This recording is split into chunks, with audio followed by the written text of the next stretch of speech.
네, 우리가 오늘도 함께 가슴에 손을 올리고 선포하며 나갔으면 좋겠습니다. 하나님을 향한 충성된 마음이 우리 안에 채워집니다. 하나님을 향한 충성된 마음이 우리 안에 채워집니다. 부르신 곳에서 신실하게 주의 뜻을 이루어갑니다. 부르신 곳에서 신실하게 주의 뜻을 이루어갑니다. 충성과 믿음으로 공동체를 든든히 세워갑니다. 충성과 믿음으로 공동체를 든든히 세워갑니다. 아멘. 언제나 이 고백으로 살아가는 동안의 채움 이룬 세움 될 수 있기를 소망합니다. 우리는 2026년 충신으로 살아가다라는 주제를 가지고 함께 말씀을 나누고 있습니다. 그리고 지난주에는 서머나 교회에 관한 말씀을 함께 나누면서 우리 가운데 고난이 찾아온다 할지라도 고난에 주눅드는 것이 아니라 고난을 돌파하며 나아가는 신앙이 우리 가운데 있어야 된다라고 함께 말씀을 나누었습니다. 여러분의 인생길 가운데에, 신앙의 여정 가운데에 고난이 찾아올 수도 있습니다. 하지만 그렇다고 할지라도 그 고난을 넘어서서 하나님 앞에 나아가는, 하나님의 충신으로 살아가는 우리 모두가 되기를 소망합니다. 설교를 시작하면서 오늘도 영화 한 편을 이야기하고 시작하고자 하는데요, 2015년에 개봉했던 영화 암살입니다. 일제강점기 시대에 목숨을 걸고 나라를 되찾으려 했던 독립군의 이야기를 담은 영화이지요. 이 영화 가운데에는 매우 인상적인 그리고 또 가슴이 아픈 악역이 한 명 등장합니다. 아마도 다들 예상하셨을 것 같은데요, 이정재 배우가 연기했던 염석진이라는 인물입니다. 그는 본래는 독립군이었습니다. 누구보다도 앞장서서 독립운동을 했던 충신과도 같은 사람이었지요. 하지만 그는 일본 경찰에게 붙잡힌 뒤에 변절하게 되면서 일본에 밀정이 됩니다. 동료들을 팔아넘기고 일제의 앞잡이가 되어서 호의호식하며 살아가기 시작합니다. 영화의 마지막 부분에 해방이 된 이후에 오래된 동료가 그에게 총구를 겨누며 묻습니다. 왜 동료들을 팔았나? 그때의 염석진 이 배우가 내뱉은 대사가 영화를 관통하는 명대사인데요, 그는 억울하다는 듯 이렇게 외쳤습니다. 몰랐으니까, 해방이 될 줄 몰랐으니까, 알면 그랬겠나. 이 대사를 통해서 우리는 무엇을 알 수 있을까요? 이 염석진이 변절하고 타협한 이유가 처음부터 악한 사람은 아니었다라는 것입니다. 일본의 힘이 너무나도 강해 보였고 조국의 독립은 영원히 오지 않을 것만 같아 보였습니다. 끝이 보이지 않다 보니까 현실과 타협을 하기 시작했습니다. 사랑하는 동안의 청년 여러분, 그리고 우리가 사는 이 시대에, 그리고 오늘 본문에 나오는 버가모 교회가 처한 상황이 마치 이와 같은 것 같습니다. 버가모 교회 성도들이 보기에 로마 제국은 마치 영원할 것처럼 보였습니다. 황제의 권력은 절대로 무너지지 않는 것처럼 느껴졌습니다. 반면에 예수님께서 약속하시고 말씀하셨던 예수님의 다시 오심, 그 모든 사단의 권세를 이기시고 승리하신다는 이 약속은 멀게만 느껴졌던 것이지요. 그러자 교회 안에서는 이런 목소리가 아마도 들리기 시작했을 것 같습니다. 도대체 예수님이 언제 오신다는 걸까? 로마가 저렇게나 강하고 힘이 더 세지고 있는데 과연 우리가 할 수 있는 것은 무엇이 있을까? 그냥 우리 타협하면 안 될까?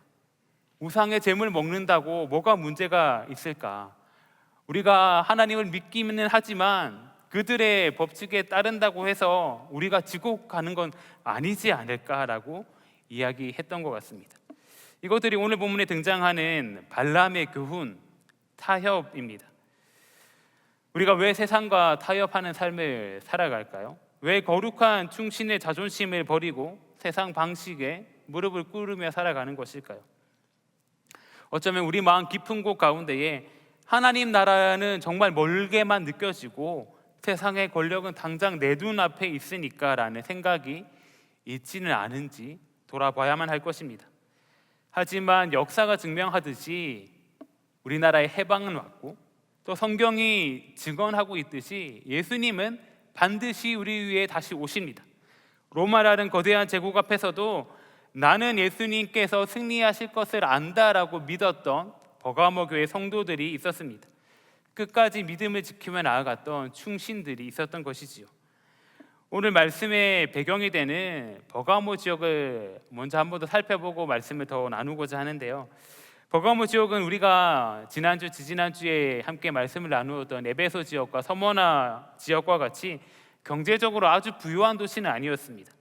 에게해에서 조금 떨어진 내륙에 위치하고 있었기 때문인데요. 그러나 지리적으로는 너무나도 중요한 요충지에 있었습니다. 해발 약 300m 언덕 위에 세워진 도시로서 천년의 요새와도 같은 위치에 있어서 군사적, 정치적으로 아주 중요한 위치에 있었습니다. 정치적으로는 얼마나 중요한 역할을 했던지 로마 제국 치하에서 그 당시에 소아시아 지역을 다스리던 수도 역할을 했던 이 지역이 이 버가모 지역이었습니다. 그 정도로 정치적, 행정적으로 중요한 도시가 버가모 지역이었다라고 할 수 있습니다. 또한 세계 최초로 로마 황제를 신으로 모시는 사원을 건설한 곳이기도 합니다. 또 문화적으로도 엄청 발달해서 이 양피지를 개발한 도시로 알려지면서 이 버가모가 양피지라는 뜻에서 유래되었을 정도로 문화를 선도하던 도시이기도 합니다. 즉 정치 문화적인 상황에서 신앙을 지켜나간다는 것이 참 쉽지 않은 곳이 버가모 지역이었습니다. 그렇다면 이런 버가모 지역 가운데에서 예수님께서는 어떤 모습으로 나타나셔서 이들에게 말씀하고 계실까요?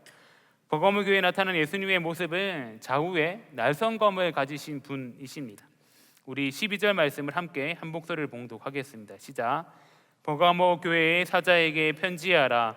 좌우에 날성검을 가지신 이가 이르시되. 아멘. 위험 있는 예수님의 모습이 그려지고 있습니다. 날성검에 대한 이야기는 이 오늘 12절 말씀 외에도 요한계시록에 몇 번이나 더 등장하고 있는데요. 1장에서도 그의 오른손에 7별이 있고 그의 입에서 좌우에 날성검이 나오고 그의 얼굴은 해가 힘있게 비치는 것 같더라라고 기록하고 있고요. 또 오늘 우리가 읽었던 말씀 16절 후반부에도 내 입의 검으로 그들과 싸울 것이다 라고 이야기하고 있습니다. 예수님께서 검을 들고 싸우시는 모습이 그려지고 있다라는 것입니다. 그런데 사실 이 말씀은 이사야서에서 예수님의 오심을 예표하면서 하신 말씀이기도 합니다. 이사야 49장 2절에선 이렇게 기록하고 있는데요.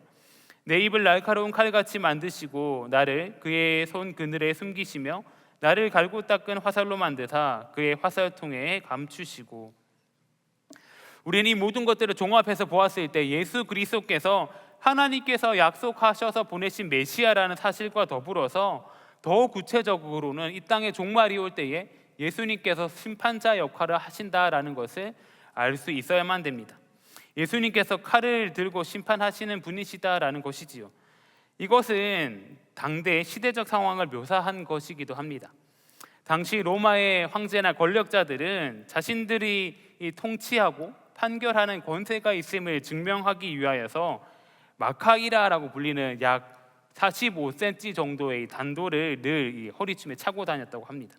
그래서 사람들은 이 칼을 보면서 저 사람들에게 세상에 권력이 있구나, 로마가 권력의 중심이구나를 생각했던 것이죠. 그런데 오늘 본문에서도 예수님께서 좌우에 날성검을 가지고 계신다라고 말하고 있습니다.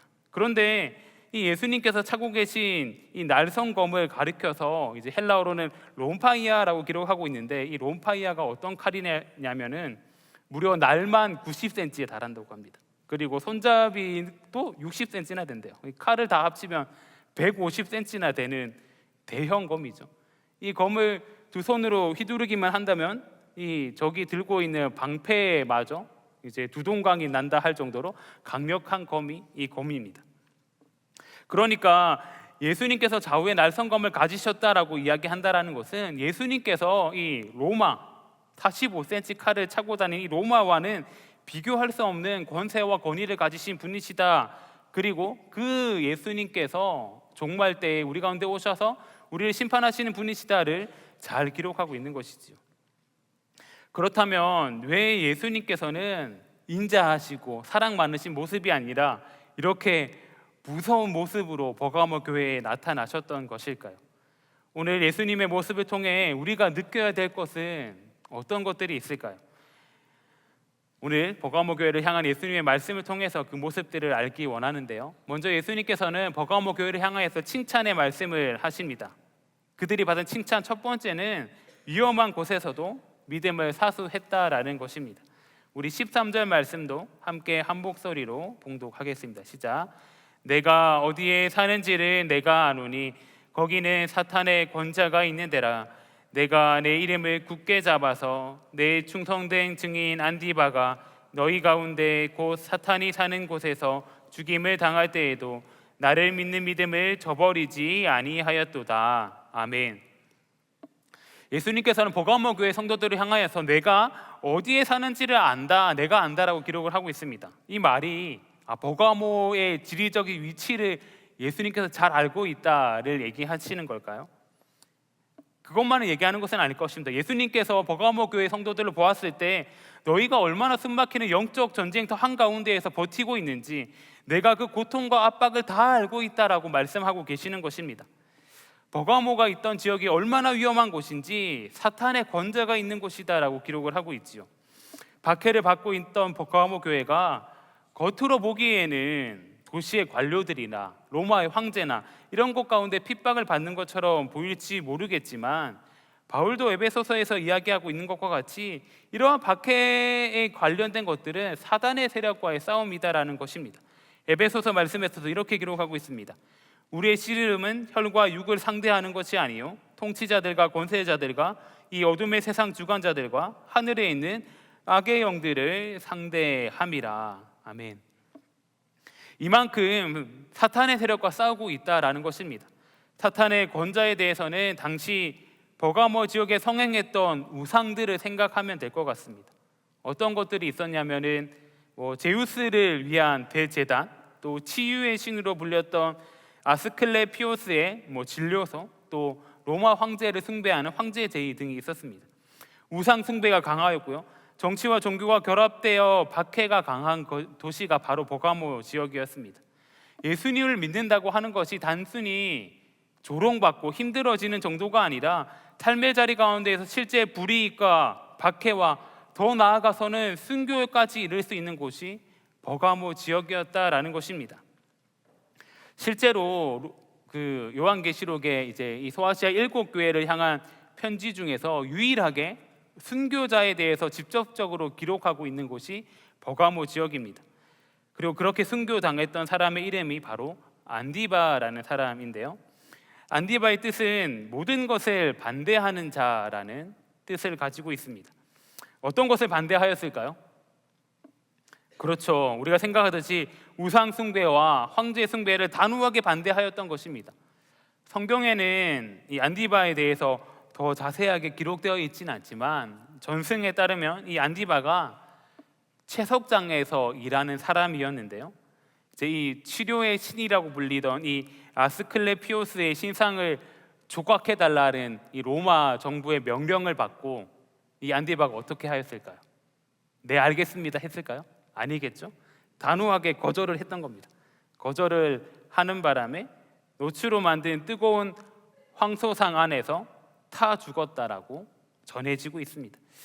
예수님께서는 이 안디바를 향하여서 내 충성된 증인이다라고 말씀하여 주십니다. 이 자리 가운데 함께하고 계신 동안의 모든 청년분들, 성도님들께서도 하나님께 내 충성된 증인이다라고 칭찬받을 수 있기를 간절히 소망합니다. 그리고 이어지는 모습을 통해서도 버가모 교회 성도들의 신앙을 알 수 있는데요. 안디바뿐만 아니었습니다. 성경에선 이렇게 기록합니다. 내 충성된 증인 안디바가 너희 가운데 곧 사탄이 사는 곳에서 죽임을 당할 때에도 나를 믿는 믿음을 저버리지 아니하였도다. 나를 믿는 믿음을 저버리지 아니하였도다. 안디바와 같이 신앙을 지키다가 순교하는 경우에 로마는 이를 이제 조용히 죽이지 않았겠지요. 공개적인 자리에서 모두가 다 볼 수 있게 죽였습니다. 특별히 이 안디바도 노추로 만든 황소에서 죽임을 당하였다라고 전해지고 있는데요.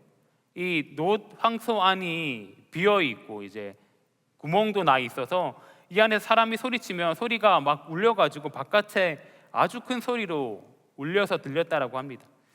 왜 이렇게 하는 것일까요? 이 죽임을 보는 가운데 많은 사람들이 황제 숭배하게 하려는 것입니다. 기독교 신앙을 버려버리고 이제는 황제 숭배금 하게 하려고 다 보이는 곳 앞에서 잔인하게 죽이는 것이지요.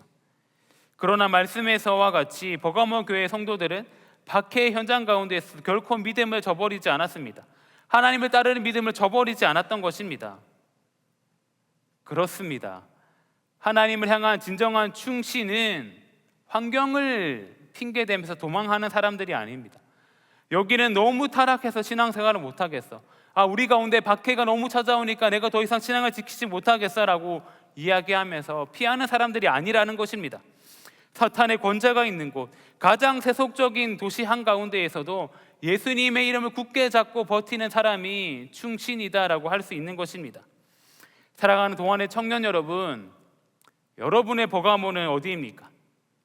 매일 출근하는 직장이 될 수 있고요, 믿지 않는 가정이 될 수 있고요, 혹은 음란과 물질 만능주의가 판치는 이 문화 전체가 우리의 버가모라 할 수 있습니다.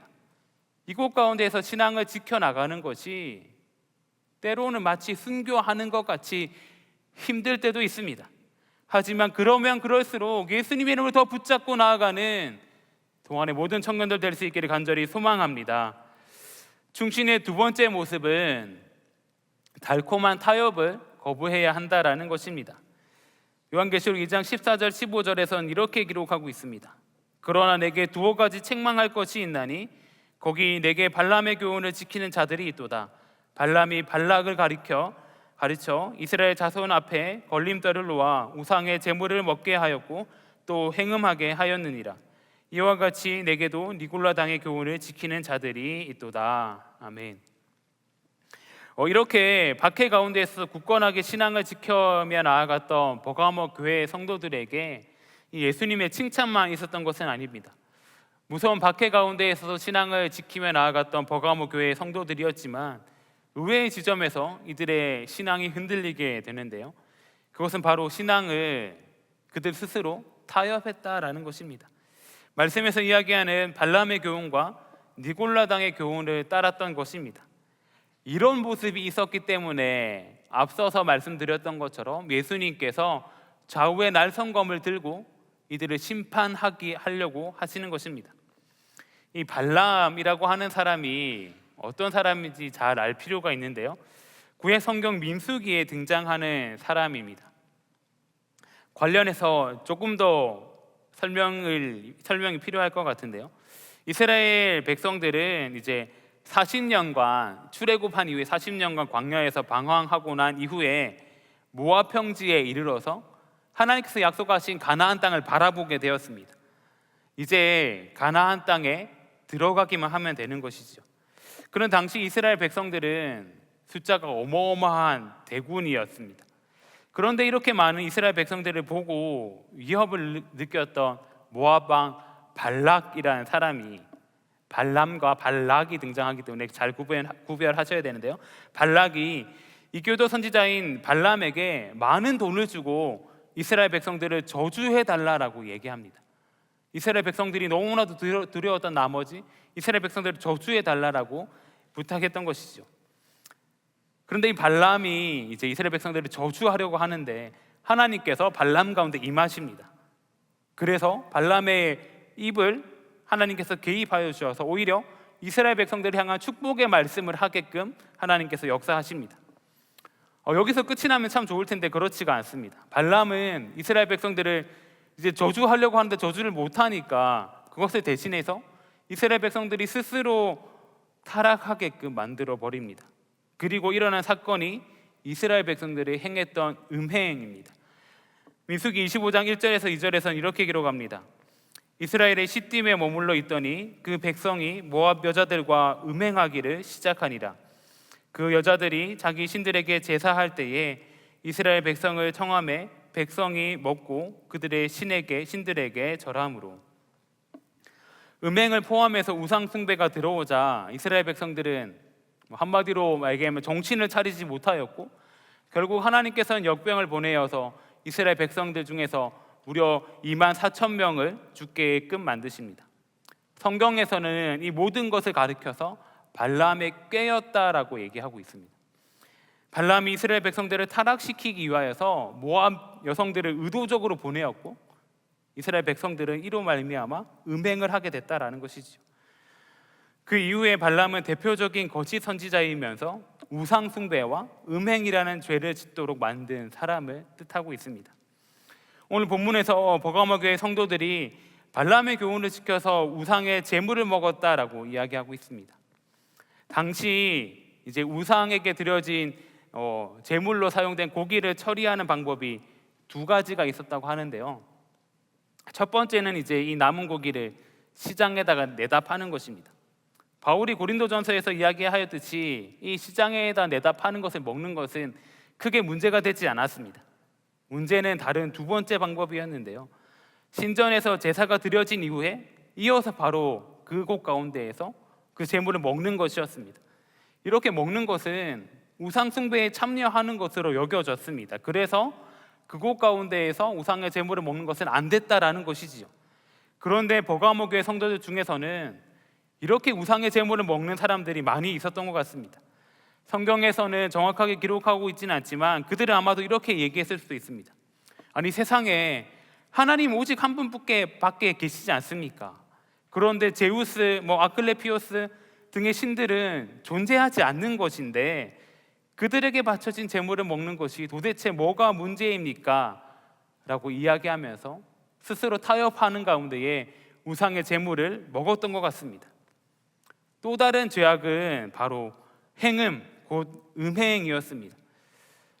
음행을 통해서 버가모 교회 성도들이 무너지기 시작했습니다. 여기서 말하는 음행은 이제 우상 숭배와 함께 진행되는 음란한 제의일 수 있지만 아마도 이 내용이 따로 기록되어 있는 것을 볼 때에 말 그대로 음란한 행위를 이야기했던 것 같습니다. 이 정도는 괜찮겠지, 이제 결혼할 사이인데 괜찮겠지 하는 속삭임 가운데 넘어가고요, 스킨십의 일종이다 여기면서 아무렇지도 않게 음행을 저질렀던 것입니다. 충신 가운데 가장 큰 덕목은 바로 순결일 것입니다. 예수님 앞에서 이 정도는 괜찮지 않나요? 라고 말씀하실 수 있으십니까? 그렇지 않다면 하나님 앞에서, 예수님 앞에서 순결한 삶을 살아가기 위해 우리가 최선을 다해야 될 것입니다. 또한 니골라당의 교훈을 지키는 사람들도 있었습니다. 니골라당은 예수님께서 우리 죄를 사하여 주셨기 때문에 육신의 죄는 우리 구원에 아무런 영향을 미치지 못한다라고 주장했던 사람들입니다. 이 정도면 괜찮겠지라고 하는 타협의 마음을 계속해서 부추겼던 것이지요. 김병삼 목사님께서는 니골라당의 행위를 이렇게 표현하셨습니다. 우리는 하나님의 은혜가 필요하고 죄의 용서가 필요한 사람들입니다. 그러니까 죄 짓는 것 너무 걱정하지 마세요. 하나님이 용서해 주실 것입니다. 여러분의 죄가 크면 클수록 하나님의 은혜도 큽니다. 예수님이 우리에게 주신 자유는 죄 짓는 자유입니다. 예수님께서 우리를 율법에서 자유케 하셨으니 마음대로 죄를 지어도 된다라는 것이 니골라당의 주장이었습니다. 이것이 말이 되나요? 그렇지가 않지요. 우리를 위하여서 이 땅 가운데 오시고 피 흘려 죽으신 예수님을 생각한다면은 결코 그럴 수가 없는 것입니다. 그런데 버가모 교회 성도들 가운데에 그런 모습이 있었다라는 것이지요. 그래서 예수님은 이들을 향해서 단호하게 말씀하십니다. 회개하라, 회개하라. 우상의 제물을 먹는 것 정도는 괜찮겠지, 이 정도 음행하는 것 정도는 괜찮겠지 이야기하고 타협하는 마음을 돌이키고 회개하여서 온전히 하나님 앞에 나오라고 이야기하고 있는 것입니다. 그렇게 회개함으로 하나님 앞에 나아가는 삶을 살 때에, 하나님의 충신으로 살아가고자 할 때에 하나님께서 주시는 복이 있는데요, 세 번째로 우리 가운데 주시는 하나님의 선물이 있다라는 것입니다. 우리 요한계시록 2장 17절의 말씀을 함께 한 목소리를 봉독하겠습니다. 시작. 귀 있는 자는 성령이 교회들에게 하시는 말씀을 들을지어다.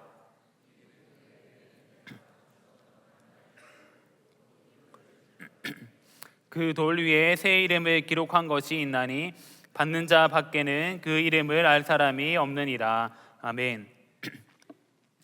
박해가 있지만 그 가운데서 신앙을 지켜나가는 모습, 또 지금은 타협하는 것으로 책망받고 있지만 타협을 거부하면서 하나님 앞에 나아갈 때에 버가모 교회 성도들을 향한 하나님의 선물이 있다라고 이야기하고 있는 것입니다.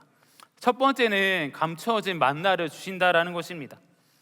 이 만나는 이스라엘 백성들이 출애굽하고 이 광야 생활 가운데 먹을 것이 없자 하나님께서 매일 아침마다 만나를 먹여주시면서 40년간 광야 생활을 버틸 수 있게 하셨습니다. 이렇게 이스라엘 백성들을 먹이시는 하나님의 역사는 이 40년간 광야 생활에서 그친 것이 아니라 시간을 한참을로 신약 시대에도 이어지게 되는데요.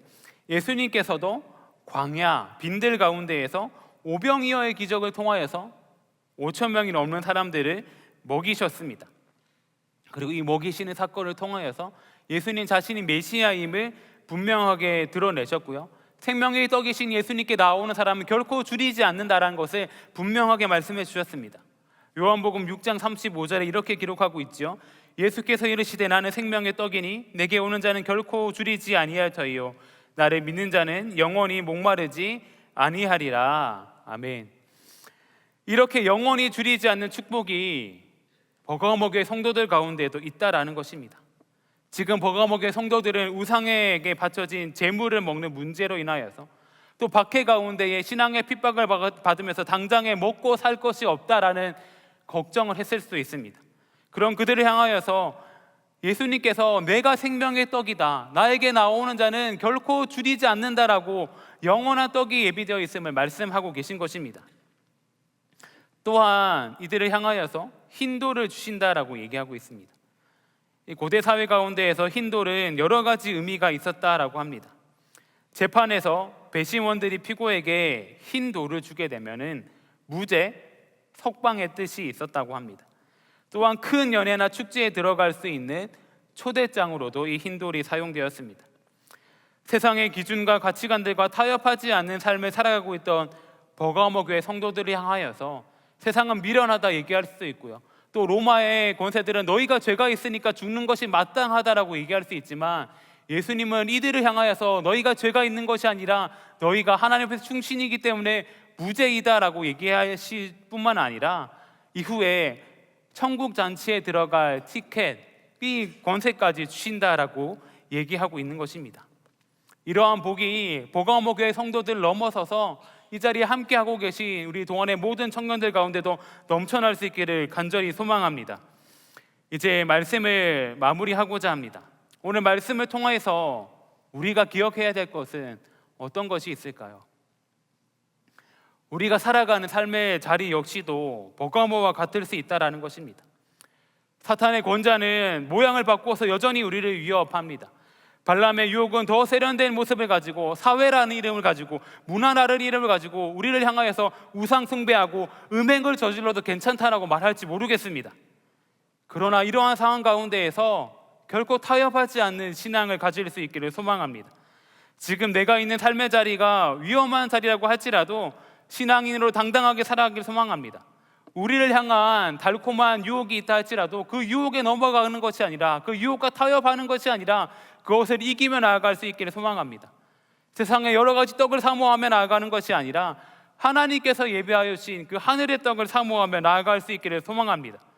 그렇게 세상의 유혹 가운데서 흔들리지 않으며 세상의 타협을 거부하며 하나님의 충신으로 살아가는 동안의 모든 청년들 될 수 있기를 간절히 소망합니다.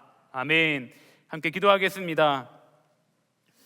우리의 모든 것을 아시는 하나님 아버지, 사탄의 권자와 같은 세상 속에서 믿음을 지키기가 얼마나 버거운지 주님께서는 다 아십니다. 살아가는 동안의 청년들 가운데에 힘과 능력을 더하여 주셔서 이 세상 가운데 살아갈 때에 주님을 향한 우리의 마음을, 우리의 믿음을 지키며 살아갈 수 있게 하여 주시옵소서. 하나님, 때로 편안함을 위하여서, 때로는 성공을 위하여서 세상의 방식과 적당히 타협하려 했던 우리의 나약함이 있었음을 고백하며 나아가오니 우리의 연약한 모습을 용서하여 주시옵소서. 이제는 눈앞의 이익을 추구하는 삶이 아니라 세상의 유혹 가운데에서도 타협하지 않는 충신이 될 수 있게 하여 주시고 그때 하나님께서 우리 가운데 주시는 만나로 영원히 살아갈 수 있는 우리 될 수 있게 하여 주시옵소서. 예수 그리스도 이름으로 기도드리옵나이다. 아멘.